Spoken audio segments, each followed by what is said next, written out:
एक छोटे से गांव रोशनपुर में एक नन्ही बच्ची आयशा रहती थी। आयशा अपनी नानी के साथ रहती थी और उसकी नानी हमेशा इसे दिलचस्प कहानियां सुनाती थी। नानी की कहानियों में सबसे दिलचस्प कहानी चमचमाती झील की थी। नानी ने बताया कि गांव के बाहर एक चमचमाती झील है जो रात के वक्त चमकती है और कहा जाता है कि इस झील में एक छुपा हुआ खजाना है। ये सुनकर आयशा के दिल में इस झील को देखने की ख्वाहिश जाग उठी। एक रात जब चांदनी रात थी, आयशा ने अपनी नानी से इजाजत लेकर झील की तरफ जाने का इरादा किया। नानी ने इसे दुआएं दी और कहा, बेटा, झील की चमक को गौर से देखना, शायद तुम्हें कोई राज मिल जाए। आयशा झील की तरफ रवाना हो गई। झील के किनारे पहुंचकर वो हैरान रह गई। झील वाकई चमक रही थी और उसका पानी सितारों की तरह दमक रहा था। आयशा ने झील के किनारे बैठकर उसकी चमक को गौर से देखना शुरू किया। अचानक इसे पानी के अंदर एक चमकता हुआ नुक्ता नजर आया। आयशा ने हिम्मत करके झील में हाथ डाल दिया और इस नुक्ते को पकड़ने की कोशिश की।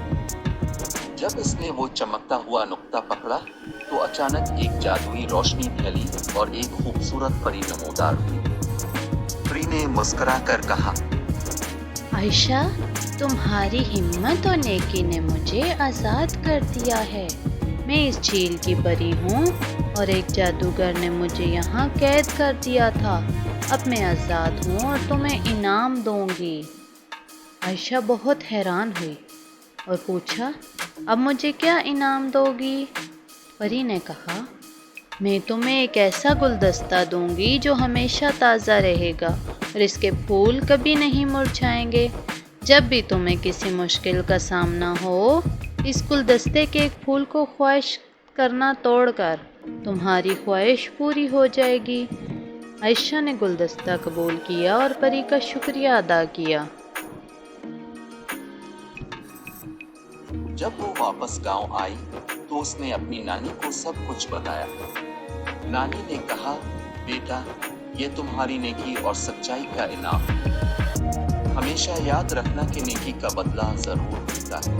वक्त गुजरता गया और आयशा ने जब भी किसी मुश्किल का सामना किया, उसने गुलदस्ते का एक फूल तोड़कर ख्वाहिश की और उसकी हर ख्वाहिश पूरी हुई। वो जान गई कि नेकी और हिम्मत हमेशा कामयाबी की तरफ ले जाती है।